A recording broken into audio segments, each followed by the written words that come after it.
Hello મિત્રો, કેમ છો? આઈ હોપ તમે સૌ મજામાં હશો. મિત્રો, આ વિડીયોમાં આપણે જોવાના છીએ ધોરણ 12 માટે ભૂગોળ વિષયના કુલ 4 પેપરના સોલ્યુશન. જી હા, તમે સરખું જ સાંભળ્યું છે. આપણે ખરેખર 4 પેપરના સોલ્યુશન એક જ વિડીયોમાં જોવાના છીએ. આ 4 પેપર કયા કયા હશે? એક તો તમારું થઈ ગયું 2022નું પેપર, બીજું પેપર થઈ ગયું 2021નું, ત્રીજું પણ 2021નું જ પેપર છે. બે અલગ અલગ પ્રકારના પેપરો છે.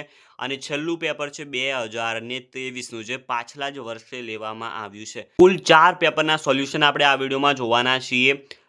તમામ સોલ્યુશન મળશે તમને ટૂંકાથી લઈ મોટા પ્રશ્નો સુધીનું સોલ્યુશન આ એક જ વિડીયોમાં આપણે જોવાના છીએ. તમારે આ 4 પેપર સારી રીતે તૈયાર હોવા જોઈએ. અને આઈએમપી ક્વેશ્ચનનો વિડીયો તો આપણે ઓલરેડી આપી દીધેલો હતો. તો તૈયાર, જો આટલું વસ્તુ તમે તૈયાર કરો, હવે વિચાર કરો 4 પેપર તમારે જો તૈયાર કરેલા હોય તો આ વખતે કેટલું બધું એમાંથી રિપીટ થઈ શકે. ખાલી કલ્પના કરો, તમારે આ જૂના પેપરો છે, ઓકે, પહેલાં જ કહું છું 2022નું થઈ ગયું, 21 અને 2023નું પાછલા વર્ષોમાં લેવામાં આવેલા પેપરો છે, જે તમારે આ વખતે કડકડાટ તૈયાર હોવા જોઈએ જો તમે વધુમાં વધુ માર્ક્સ આ વખતે ભૂગોળમાં લાવવા ઈચ્છો છો. તો તમારા માટે ખૂબ બધી મહેનત કરી છે, ખૂબ બધા પેપર સોલ્યુશન કર્યા છે. તો એકવાર વિડીયો લાઇક કરી દેજો અને ટેલિગ્રામ ચેનલ જોઈન કરી દો. ડિસ્ક્રિપ્શનમાં મેં લિંક પ્રોવાઈડ કરી છે, અત્યારે જ કરી દો, કારણ કે બહુ જ ઇમ્પોર્ટન્ટ છે જોઈન કરવું. ત્યાં ઘણી બધી તમને માહિતી મળતી રહેશે. તમે મારી સાથે કોન્ટેક્ટ કરી શકશો અને તમે તમારા આ વખતના પેપરના સોલ્યુશન પણ ત્યાં મેળવી શકશો. તો એના માટે જે ટેલિગ્રામ ચેનલ છે એ જોઈન કરી દો, ચેનલ સબસ્ક્રાઈબ કરી દેજો. ચાલો 2022ના પેપરથી શરૂઆત કરીએ. પહેલો જ વિકલ્પ છે જિયોગ્રાફી જનરાલિસ્ટ. પુસ્તક કોણે લખ્યું છે? બર્નાર્ડ વેરેનિયસ. ભૌતિક પર્યાવરણ માનવ ક્રિયાઓને કેવી રીતે પ્રભાવિત કરે છે તે સમજાવનાર વિદ્વાન કોણ હતા? તો આ ક્વેશ્ચન આઈ થિંક તમારી બુકમાં નથી, થોડોક અલગ પ્રકારનો પૂછવામાં આવેલો છે, તો એને આપણે સ્કીપ કરશો. યહૂદીઓએ પશ્ચિમ એશિયાના રણમાં કયો નવો દેશ વસાવ્યો? તો ઇઝરાયલ આવશે. કઈ સદીમાં માહિતી ક્રાંતિ થઈ? 20મી સદીમાં થઈ હતી. ઓટોમોબાઈલ જે ઉદ્યોગ છે એ કયા પ્રકારના ઉદ્યોગનું ઉદાહરણ છે? મોટા પાયાના ઉદ્યોગનું છે. ઇન્ટરનેટના આંતરરાષ્ટ્રીય ઉદ્ગમનું વ્યવહારનું ઉદ્ગમ કેન્દ્ર યુએસએ. સૌથી પ્રસિદ્ધ પાઇપલાઇન કઈ છે? Big inch. ભારતમાં પ્રથમ બોલતી સ્વેચ્છામ હિન્દી ફિલ્મ કઈ હતી? આલમ આરા. વિશ્વનું પ્રથમ મુદ્રિત સમાચારપત્ર મોર્નિંગ પોસ્ટ. આસિયાન સંગઠનનું વડું મથક જાકાર્તામાં આવેલું છે. વિભાગ બી તમે હવે જોઈ શકો છો અહીંયા. જીન બ્રુન્સે આપેલી માનવ ભૂગોળની વ્યાખ્યા તમારે તો પહેલી લખી દેવાની છે, પહેલા જ પાઠમાં તમને મળી જશે, તો સારી રીતે તૈયાર કરી દેવાની છે. પછી ભૂગોળની મુખ્ય શાખાઓ કેટલી છે અને કઈ કઈ? તો પ્રાકૃતિક ભૂગોળ અને માનવ ભૂગોળ, બે જ શાખાઓ છે, પ્રાકૃતિક ભૂગોળ અને માનવ ભૂગોળ. ભારત ભૂમિ કયા ધર્મોની જન્મદાત્રી છે? તો હિન્દુ, બૌદ્ધ, જૈન અને શીખ, આ 4 ધર્મ. ભારતમાં તમાકુનો છોડ કઈ પ્રજા લાવી હતી? પોર્ટુગીઝો લાવ્યા હતા. વિદેશથી આવ્યા, તમાકુ લાવી ગયા, અને અત્યારે તો તમાકુ હર ઘરે ખવાય છે. ખનિજ એટલે શું? ખનિજના પ્રકારો જણાવો. તો 2 પ્રકારો છે, ધાત્વિક અને અધાત્વિક. 2 પ્રકારો છે, ધાત્વિક, અધાત્વિક. પંચમ પ્રવૃત્તિ સાથે કયા પ્રકારના લોકો જોડાયેલા હોય છે? આ તમને પાઠ 4માં મળી જશે. થોડોક મોટો પ્રશ્ન છે કે જે નિષ્ણાંતો હોય છે એ જોડાયેલા હોય છે. ગુજરાતમાં કયા સ્થળોએ રોપવે કાર્યરત છે? તો એક તો પાવાગઢ થઈ ગયું, અંબાજી અને સાપુતારા. ભારતમાં ટેલિવિઝનનું પ્રસારણ ક્યાં અને ક્યારે થયું હતું?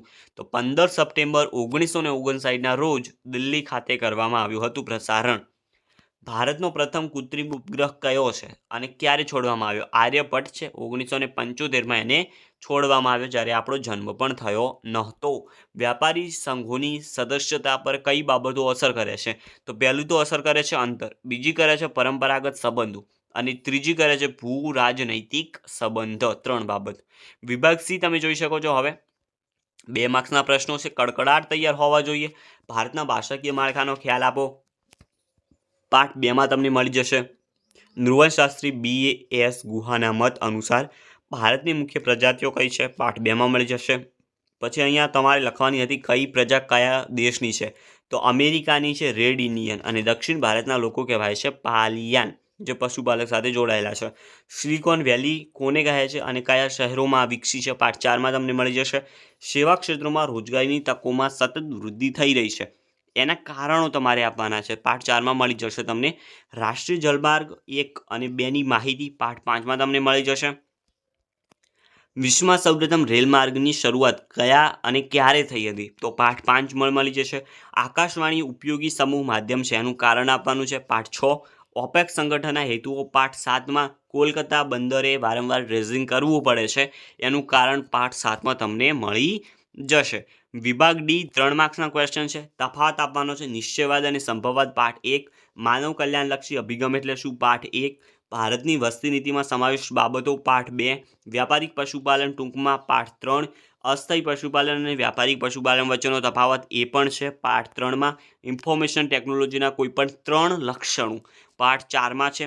સડક માર્ગ ખૂબ જ ઉપયોગી માર્ગ છે, મહત્વનો માર્ગ છે, એનું કારણ આપવાનું છે પાઠ 5માં મળી જશે. પરિવહન સંબંધી સમસ્યાઓના ઉપાયો પાઠ 5માં મળી જશે. સુએજ નહેર જે છે એ પણ પાઠ 5માં મળી જશે. ઉપગ્રહના ફાયદા પાઠ નંબર 6માં તમને મળી જશે. અને છેલ્લો 3 માર્ક્સનો પ્રશ્ન વિશિષ્ટ આર્થિક પ્રદેશ એટલે શું પાઠ નંબર 7. વિભાગ ઈ બહુ જ ઇમ્પોર્ટન્ટ છે કારણ કે ઘણા બધા ક્વેશ્ચન તમને અહીંયાથી રિપીટ થયેલા જોવા મળશે અને એક નકશો આવવાનો છે એ ધ્યાનમાં રાખજો. વસ્તી ગીચતા ઉપર અસર કરતા આર્થિક પરિબળો પાઠ નંબર 2. ખેતી તથા તેને આધારિત આનુષંગિક પ્રવૃત્તિઓ જણાવો પાઠ નંબર 3. માનવીની ચતુર્થક પ્રવૃત્તિઓનો અર્થ આપી એની પ્રવૃત્તિઓ સમજાવો પાઠ નંબર 4. માનવીની તૃતીયક પ્રવૃત્તિઓમાં સેવાઓના મુખ્ય વિભાગો આ પણ ચોથા પાઠમાં જ છે. વિશ્વના મુખ્ય સડક માર્ગો પાઠ નંબર 5. વિશ્વના મહત્વના રેલ માર્ગો એ પણ પાઠ નંબર 5માં છે. ઇન્ટરનેટ વિશે સવિસ્તાર સમજાવો પાઠ નંબર 6માં છે. હવે આવે છે નકશો, જે તમારે વિગતો તમારા નકશામાં દર્શાવવાની હોય છે. સૌથી વધુ શહેરી વસ્તી ધરાવતું રાજ્ય કયું છે? ગોવા. તો એ પછી તમારે નકશામાં ગોવા તમને ખ્યાલ હોવા જોઈએ કે ક્યાં આવેલું છે. રાષ્ટ્રીય ધોરીમાર્ગ નંબર 8 અને એના ઉપર આવેલું અટક સ્થાન તો મુંબઈથી દિલ્હી સુધી આ માર્ગ જાય છે, જેનું અટક સ્થાન તમે જયપુર દર્શાવી શકો. ભારતનું એક નદી બંદર કોલકાતા એ નદી બંદર છે. ઇન્ટરનેશનલ ટેક પાર્ટ ધરાવતું શહેર ચેન્નઈ પણ તમે દર્શાવી શકો, બેંગલુરુ પણ તમે દર્શાવી શકો. ભારતનું કોઈ પણ એક મુખ્ય હવાઈ મથક તો એ છે તમારું દિલ્હી. હવે આવે છે 2021નું પેપરનું સોલ્યુશન. ઝડપથી એ પણ પેપર સોલ્યુશન જોઈ લઈશું અને આ વખતે તો ભૂગોળના આપણે ચિંથરા ઉડાવી દઈશું. પહેલા જ વિભાગ એથી શરૂઆત કરી લઈશું. એ પહેલાં ચેનલ એકવાર સબસ્ક્રાઈબ ન કરી હોય તો સબસ્ક્રાઈબ કરી દો અને એકવાર ચેનલની વિઝિટ જરૂરથી કરો, કારણ કે ચેનલ ઉપર ઘણું બધું મટીરિયલ જે તમને ઉપયોગી થાય એવું મટીરિયલ છે, તો એકવાર ચેનલની વિઝિટ જરૂરથી કરો. હવે વિકલ્પો છે. માનવ ભૂગોળમાં કેન્દ્ર સ્થાને શું છે? તો એમાં તો માનવ આવશે. ગ્રિફિથ ટેલરે કઈ વિચારધારા રજૂ કરી હતી? તો નવનિયતિવાદની વિચારધારા હતી. લોકશાહીને સફળ બનાવનાર કોણ હતા? બનાવનાર પરિબળ સાક્ષરતા છે. લોકશાહીને કોણ સફળ બનાવી શકે? તો સાક્ષરતા. ભણેલ ગણેલ હોય એ લોકશાહીને સફળ બનાવી શકે. કઈ સદીમાં માહિતી ક્રાંતિ થઈ હતી? 20મી સદીમાં આવશે. ઇન્ટરનેટના આંતરરાષ્ટ્રીય વ્યવહારનું ઉદ્ગમ કેન્દ્ર કયો દેશ છે? તો એમાં આવશે USA. ભારતમાં સૌથી વધુ લંબાઈ ધરાવતા રાષ્ટ્રીય ધોરીમાર્ગનો નંબર 7 છે. એટલાન્ટિક અને પેસિફિક મહાસાગરને જોડતી નહેર કઈ છે? તો પનામા નહેર આવશે. દૂરદર્શનનું પ્રથમ પ્રસારણ કયા શહેરમાં થયું હતું? તો દિલ્હીમાં થયું હતું. ભારતમાં હિન્દી ફિલ્મ ઉદ્યોગનું કેન્દ્ર કયું છે? તો મુંબઈ. સૌને ખબર છે મુંબઈ માયાનગરી. ઓપેક સંગઠનનું વડું મથક કયું છે? તો વિયેના આવશે એમાં. વિભાગ બી 1 માર્ક્સના ક્વેશ્ચન આપેલા છે. કયા સમયગાળાને સંશોધન યુગ કહેવામાં આવે છે? તો 15મી સદીના ઉત્તરાર્ધથી લઈ 18મી સદી સુધીનો વિસ્તાર. પછી આ વળી પાછી આવી ગઈ જીન બ્રુન્સની માનવ ભૂગોળની વ્યાખ્યા. તો બહુ ઇમ્પોર્ટન્ટ છે, પહેલા જ પાઠમાં છે, સાવ સરળ છે, તમારે તૈયાર કરી દેવાની છે. કે માનવ ભૂગોળ શું છે? તો માનવ ભૂગોળ એ બધા જ તત્વોનો અભ્યાસ કરે છે જે માનવની ક્રિયા પ્રતિક્રિયા દ્વારા પ્રભાવિત થાય છે. સાવ સરળ છે. ખનિજની વ્યાખ્યા આવવાની છે. તો નિશ્ચિત અણુરચના ધરાવતું રાસાયણિક બંધારણ છે પદાર્થોનું, જે ઘન પ્રવાહી અને વાયુ સ્વરૂપે રહેલું છે. વસ્તી ગીચતા એટલે શું? તો દર ચોરસ કિલોમીટરની અંદર વસ્તીની સંખ્યાને વસ્તી ગીચતા કહેવામાં આવે છે. તૃતીયક પ્રવૃત્તિ એટલે શું? તો જે કિંમત ચૂકવીને પ્રાપ્ત કરી શકાય એવી બધી સેવાઓને તૃતીયક પ્રવૃત્તિ કહેવામાં આવે છે. ઇન્ફોર્મેશન ટેકનોલોજી તો પાઠ 4માં મળી જશે, થોડી વિસ્તૃત તમારે સમજાવવાની રહેશે. સુએજ નહેર બનાવનાર ઇજનેર કોણ હતા? તો ફર્ડિનાન્ડ દે લેસેપ્સ હતા. પછી આપેલું છે કે જે સુવર્ણ ચતુર્ભુજ યોજના છે શું છે? તો એ એક યોજના છે જે ભારત સરકાર દ્વારા ચલાવવામાં આવી રહી છે, જે દ્વારા એક માર્ગ તૈયાર કરવામાં આવી રહ્યો છે, જે દિલ્હી, મુંબઈ, કોલકાતા અને ચેન્નઈને જોડતો ધોરીમાર્ગ છે. તો એ છે સુવર્ણ ચતુર્ભુજ યોજના. 4 મહાનગરોને જોડે છે. ઇન્ટરનેટ એટલે શું? આ તો સાવ સરળ છે કે કમ્પ્યુટર દ્વારા જે આંતરરાષ્ટ્રીય સંદેશા વ્યવહાર થાય છે તો એને ઇન્ટરનેટ કહેવામાં આવે છે. સરળ ભાષા છે. તમે જે સંચારનો પાઠ છે એમાં આ જોઈ શકો છો, આ વ્યાખ્યા તૈયાર કરી શકો છો. ગુજરાતના કયા બંદર વચ્ચે ફેરી સર્વિસ ચાલે છે? તો ઓખા બંદર અને બેટ દ્વારકા વચ્ચે ફેરી સર્વિસ ચાલે છે. ફેરી સર્વિસ એ અલગ છે અને ફેર બદલી જે છે એ પણ અલગ છે. ઓકે, બંને ધ્યાન રાખજો. વિભાગ સી 2 માર્ક્સના પ્રશ્નો છે. વસ્તીના માળખામાં કઈ કઈ બાબતોનો સમાવેશ થાય છે? પાઠ નંબર 2માં મળી જશે. દુનિયાના 4 વિસ્તારો સૌથી વધારે, કયા 4 વિસ્તારો સૌથી વધારે વસ્તી ધરાવે છે? પાઠ 2માં તમને મળી જશે. પછી છે આર્થિક પ્રવૃત્તિ એટલે શું અને તેના પ્રકારો? પાઠ 3. ગૃહ ઉદ્યોગ દ્વારા કઈ ચીજો તૈયાર થાય છે? પાઠ 3. દ્વિતીયક પ્રવૃત્તિના લક્ષણો? પાઠ નંબર 3. ચતુર્થક પ્રવૃત્તિઓના અર્થ આપી એના સમજાવવાનું છે? પાઠ નંબર 4. ઈમેલની માહિતી આપવાની છે? પાઠ નંબર 6. વ્યક્તિગત સંચારના માધ્યમો જણાવવાના છે? પાઠ નંબર 6. ફેરી બંદર એટલે શું તે જણાવવાનું છે? પાઠ નંબર 7. બંદરોને આંતરરાષ્ટ્રીય વ્યાપારના પ્રવેશદ્વાર શા માટે કહેવામાં આવે છે? એ પણ પાઠ નંબર 7માં જ છે. સડકોનું મહત્વ પાઠ નંબર 5માં છે. ગેટ જે છે એની સમજૂતીના મુખ્ય ધ્યેયો કયા છે? એ પણ પાઠ નંબર 6માં તમને મળી જશે. હવે તમે જોઈ શકો છો અહીંયા આવે છે વિભાગ ડી. 3 માર્ક્સના ક્વેશ્ચન આપેલ છે. સંભવવાદ અને નિશ્ચયવાદનો તફાવત? પાઠ નંબર 1. માનવ ભૂગોળના કાર્યો? પાઠ નંબર 1.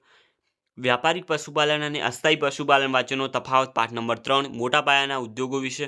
એ પણ ત્રીજા પાઠમાં, મોટા પાયાના ઉદ્યોગ જે છે એ નંબર 4માં છે. ઓકે, પાઠ નંબર 4 અથવા તો ત્રીજા પાઠમાં જ છે. ઓકે, ત્રીજા પાઠમાં જ છે. તમને મોટા પાયાના ઉદ્યોગો છે એ ત્રીજા પાઠમાં જ જોવા મળશે, કારણ કે એ સેવા પ્રવૃત્તિ રિલેટેડ છે. જે પ્રાથમિક ચીજ વસ્તુઓ છે એના રૂપાંતર કરે છે. એટલે મોટા પાયાના ઉદ્યોગો પણ પાઠ નંબર 3માં તમારે આપેલા છે.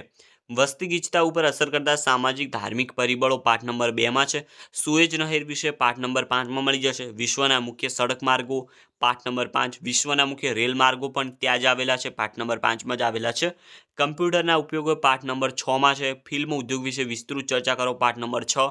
આકાશવાણી ઉપયોગી સમૂહ માધ્યમ છે?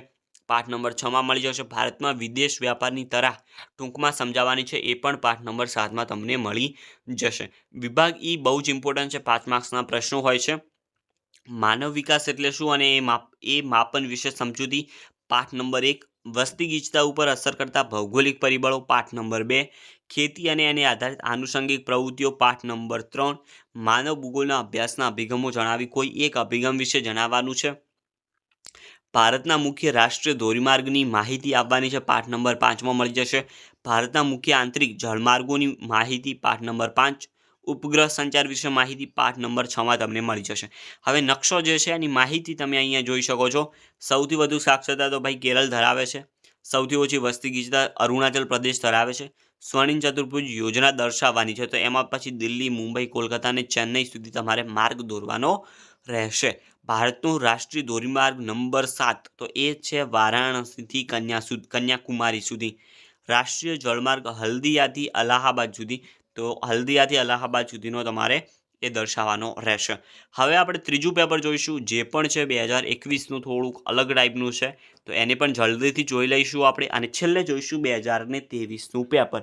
વિચાર કરો કેટલા પેપરો આપણે જોઈ રહ્યા છીએ અને આમાં કેટલી મહેનત લાગી હશે સોલ્વ કરવામાં.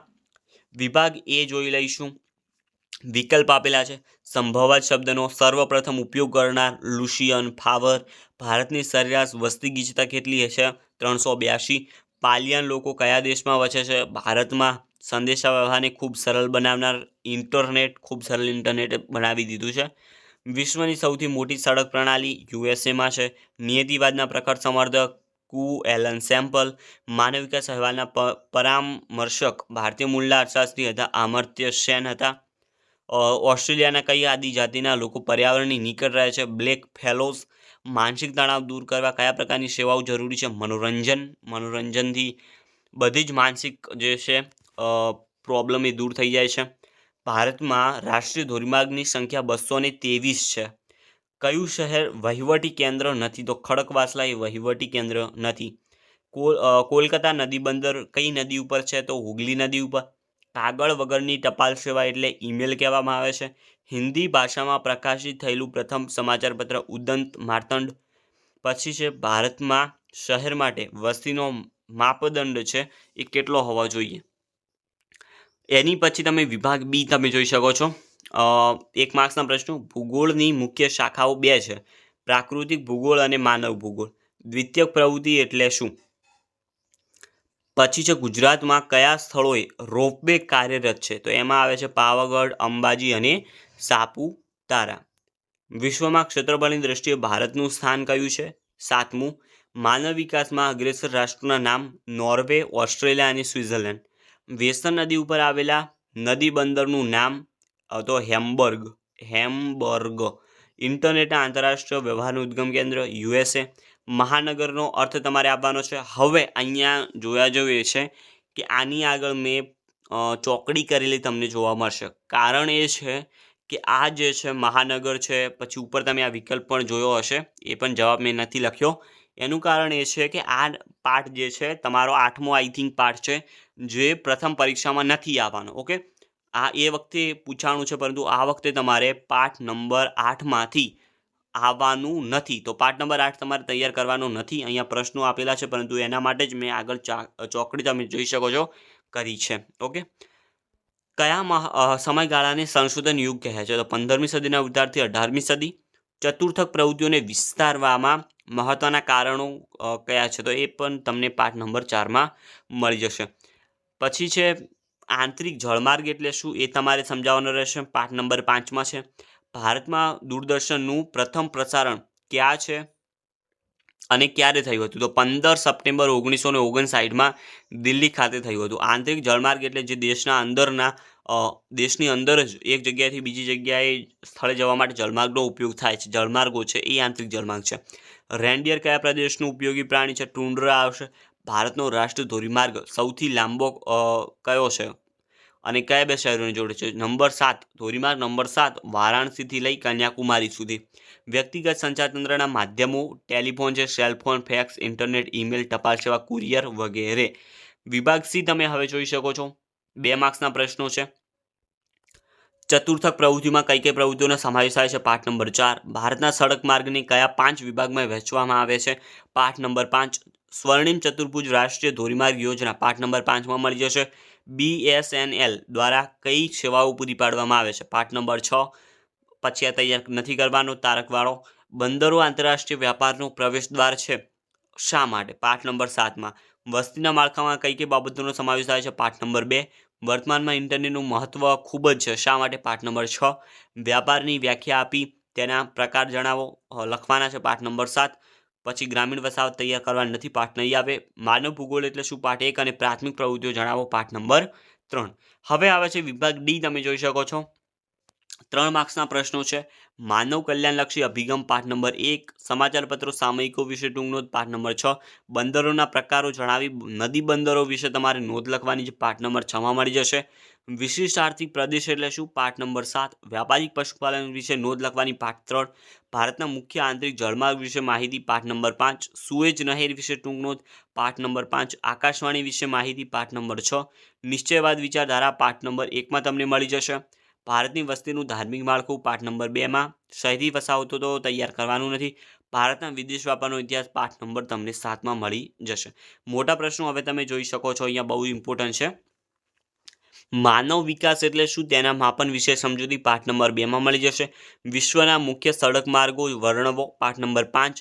માનવીની પ્રાથમિક પ્રવૃત્તિઓમાં શિકાર પ્રવૃત્તિ પાઠ નંબર 3માં છે. તમને ગ્રામીણ માનવ વસાહત પ્રણાલી વિશે સવિસ્તાર ઉત્તર લખવાનો છે. માનવીની તૃતીયક પ્રવૃત્તિમાં સેવાઓના મુખ્ય વિભાગો જણાવવાના છે, પાઠ નંબર 4માં છે. માનવ ભૂગોળના વિકાસની રૂપરેખા પાઠ નંબર 1. ઇન્ટરનેટ વિશે સવિસ્તાર લખો, પાઠ નંબર 6માં તમને મળી જશે. હવે આમાં જે 58મો પ્રશ્ન છે ગ્રામીણ પ્રણાલીવાળો, એ તમારે તૈયાર કરવાનો નથી, કારણ કે એ પાઠ તમારે આવવાનો નથી.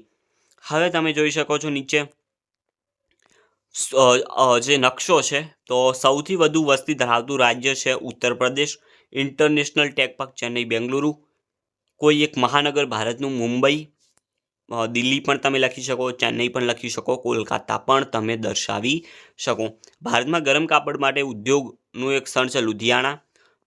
અમૃતસર પણ તમે દર્શાવી શકો. સૌથી વધુ શહેરી વસ્તી ધરાવતું સ્થળ છે ગોવા. તો આ હતું 2021નું પેપર. હવે આપણે જોઈ લઈએ છેલ્લું પેપર 2023નું પેપર. હવે આપણે જોઈ લઈશું 2023નું ભૂગોળનું પેપર સોલ્યુશન પાછલા વર્ષે જ લેવામાં આવ્યું છે. વિભાગ એ તમે જોઈ શકો છો. સંભવાત શબ્દનો સર્વપ્રથમ ઉપયોગ કરનાર કોણ હતું? લુશિયન ફાવર. ભારતની સરેરાશ વસ્તી ગીચતા 382. લોકશાહીને સફળ બનાવનાર સાક્ષરતા. કેનેડાના ઉત્તર ભાગમાં વસતા લોકો છે એસ્કિમો. માહિતી ઉપર આધારિત સેવાઓ કયા પ્રકારની છે? તો ચતુર્થક પ્રવૃત્તિ અમને કહેવામાં આવે છે. નીચેનામાંથી કઈ સેવાઓ વાણિજ્ય સેવા નથી? બાળ ચિકિત્સા. વિશ્વમાં પાઇપલાઇનની સૌથી વધુ ગીચતા યુએસએમાં છે. ભારતનું સૌથી મોટું રાષ્ટ્રીય સંસ્થાન કયું છે? તો ભારતીય રેલવે. સંચાર વ્યવસ્થાને ઝડપી સરળ બનાવનાર છે ઉપગ્રહ સેવા. ભારતમાં રેડિયોનું પ્રથમ પ્રસારણ 1923માં કરવામાં આવ્યું હતું. વિભાગ બી તમે જોઈ શકો છો. 1 માર્ક્સનો ક્વેશ્ચન. બિનસાંપ્રદાયિક દેશોના ઉદાહરણો તો યુએસએ અને ભારત. માનવ વિકાસ એટલે શું? માનવીની વિકાસ આકાંક્ષાઓ અને જરૂરી હોય એવી જીવન નિર્વાહની સુવિધાઓ વિસ્તારવાની પ્રક્રિયા. સૌથી ઓછી વસ્તી ગીચતા ધરાવતું રાજ્ય કયું છે? અરુણાચલ પ્રદેશ. દક્ષિણ ભારતના કયા લોકો પ્રાથમિક પ્રવૃત્તિઓ કરે છે? પાલિયાન. માહિતી ઉપર આધારિત અર્થવ્યવસ્થાના વૈશ્વિક કેન્દ્રીય સ્થળો કયા છે? લંડન, ન્યુયોર્ક અને ટોકિયો. ઇન્ટરનેટ આંતરરાષ્ટ્રીય વ્યવહારનું ઉદ્ગમ કેન્દ્ર કયો દેશ છે? યુએસએ આવશે. એશિયા યુરોપને જોડતો આંતરખંડીય રેલમાર્ગ ટ્રાન્સ સાઇબેરિયન. ટ્રાન્સ તમારે ગુજરાતીમાં લખવાનું છે ટ્રાન્સ. ઓકે, ટ્રાન્સ સાઇબેરિયન આવશે. પછી છે પનામા નહેર કયા બે મહાસાગરોને જોડે છે? એટલાન્ટિક અને પેસિફિક. ગુજરાતના કયા બંદર વચ્ચે ફેરી સર્વિસ ચાલે છે? ઓખા બંદર, બેટ દ્વારકા વચ્ચે. આદિમ સમાજમાં વ્યાપારનું પ્રારંભિક સ્વરૂપ કયું હતું? વિનિમય વ્યવસ્થા. એની નીચે 2 માર્ક્સના પ્રશ્નો. વિભાગ સી તમે જોઈ શકો છો. પ્રાકૃતિક પર્યાવરણ અને સાંસ્કૃતિક પર્યાવરણ વચ્ચેના તફાવતના 2 મુદ્દાઓ તમારે જણાવવાના છે. ભારતની વસ્તીને વય જૂથોના આધારે કેટલા વિભાગમાં વહેંચવામાં આવી છે અને કયા કયા એ તમારે લખવાની છે. પાઠ નંબર 2માં તમને મળી જશે. ભારતના ભાષાકીય માળખાનો ખ્યાલ આપવાનો છે, એ પણ તમને પાઠ નંબર 2માં મળી જશે. ખનિજ એટલે શું અને ખનિજના પ્રકારો પાઠ નંબર 3માં તમને મળી જશે. ગૃહ ઉદ્યોગમાં દ્વારા કઈ ચીજવસ્તુઓ તૈયાર થાય છે? એ પણ પાઠ 3માં મળી જશે તમને. ઇન્ટરનેટના કારણે વિશ્વમાં અનેક નવા પરિવર્તનો થઈ રહ્યા છે, એના કારણો આપવાના છે, એ પાઠ નંબર 6માં તમને મળી જશે. સ્વર્ણિમ ચતુર્ભુજ રાષ્ટ્રીય યોજના શું છે? તો એ મહાનગરોને જોડવાની એક વ્યવસ્થા છે. ધોરીમાર્ગ બનાવવામાં આવ્યો છે મુંબઈ, દિલ્હી, ચેન્નઈ અને કોલકાતા વચ્ચે. વિશ્વના મુખ્ય આંતરિક જળમાર્ગો કયા કયા છે? તો આ તમને પાઠ નંબર 5માં મળી જશે. ભારતમાં દૂરદર્શનનું પ્રથમ પ્રસારણ ક્યાં અને ક્યારે થયું હતું? તો આ તમને પાઠ નંબર 6માં મળી જશે. દૂરદર્શનના બુનિયાદી કાર્યક્રમની પ્રસારણ સેવા કેટલા સ્તરની કઈ છે? તો પાઠ નંબર 6માં. એ પણ ડ્રેઝિંગ એટલે શું? પાઠ નંબર 7માં. પાઠ નંબર 7માં મળી જશે. ગેટ સમજૂતી તો એ પણ તમને પાઠ નંબર 7માં મળી જશે. વિભાગ ડી આવે છે. 3 માર્ક્સના પ્રશ્નો. નિશ્ચયવાદ વિચારધારા પાઠ નંબર 1. માનવ ભૂગોળના 3 કાર્યો પાઠ નંબર 1.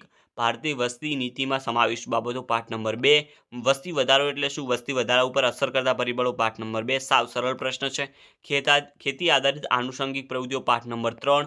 વ્યાપારિક પશુપાલન વિશે નોંધ લખવાની છે પાઠ નંબર 3. ઉચ્ચ સ્તરીય સેવાઓ જણાવવાની છે પાઠ નંબર 4. પાઇપલાઇનના લાભ જણાવવાના છે પાઠ નંબર 5. સ્વાસ્થ્ય અને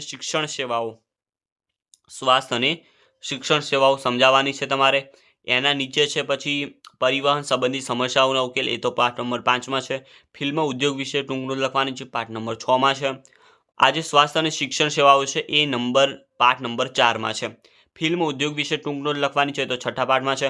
કમ્પ્યુટરના ઉપયોગ જે છે એ પણ 6થા પાઠમાં તમને મળી જશે. વિભાગ ઈ બહુ ઇમ્પોર્ટન્ટ છે. ઓકે, વસ્તી ગીચતા એટલે શું? વસ્તી ગીચતા ઉપર અસર કરતા ભૌગોલિક પરિબળો પાઠ નંબર 2માં છે. માનવીની પ્રાથમિક પ્રવૃત્તિમાં શિકાર અને સંગ્રાહક પ્રવૃત્તિ પાઠ નંબર 1.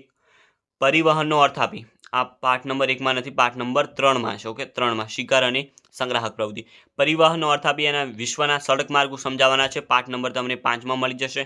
ટેલિવિઝન વિશે અને દૂરસંચારનો જે પ્રશ્ન છે એ પાઠ નંબર 6માં છે. ભારતના વિદેશ વ્યાપારની તરાહ અને એ પાઠ નંબર 7માં છે. જ્યારે ઇન્ફોર્મેશન ટેકનોલોજી છે એ પાઠ નંબર 4માં તમને મળશે. પછી તમે જોઈ શકો છો અહીંયા માહિતી આપેલી હતી. સૌથી ઓછી સાક્ષરતા ધરાવતું રાજ્ય દર્શાવવાનું હતું. પછી ધોરીમાર્ગ નંબર 2 અને એના ઉપર એક અટક સ્થાન તમારે દર્શાવવાનું છે. ગુજરાતનું ફેરબદલી માટેનું બંદર, સંતુલિત જાતિ પ્રમાણ ધરાવતું એક રાજ્ય અને ઇન્ટરનેશનલ ટેકબાજ ચેન્નઈ છે. અથવા તો તમે મુંબઈ ચેન્નઈ અથવા બેંગલુરુ બેમાંથી દર્શાવી શકો ઇન્ટરનેશનલ ટેક પાર્ક. બાકીની માહિતી તો તમારી બુકમાં આપેલી જ છે, તમને ખ્યાલ હશે. તો મિત્રો આટલું હતું પેપર સોલ્યુશન. આપણે 4 પેપર જોઈ ગયા. 4 પેપર જો તમારે કડકડાટ તૈયાર હશે આ વખતે ભૂગોળ માટે, 100% તમે સૌથી વધુ માર્ક્સ સ્કોર કરી શકશો, કારણ કે ઘણું બધું રિપીટ થવાના ચાન્સીસ આ વખતે તમારા માટે રહેશે. ખૂબ મહેનત લાગી છે, ઘણી કઠિનાઈઓથી આપણે તમને આ પ્રોવાઈડ કરી રહ્યા છીએ. તો એકવાર વિડીયો લાઇક તો બને જ છે અને ચેનલ સબસ્ક્રાઈબ કરી જ દેજો. ટેલિગ્રામ ચેનલ જોઈન કરી દેજો, ડિસ્ક્રિપ્શનમાં લિંક આપેલી છે. મળીશું નવા વિડીયોમાં, ત્યાં સુધી મજામાં રહો.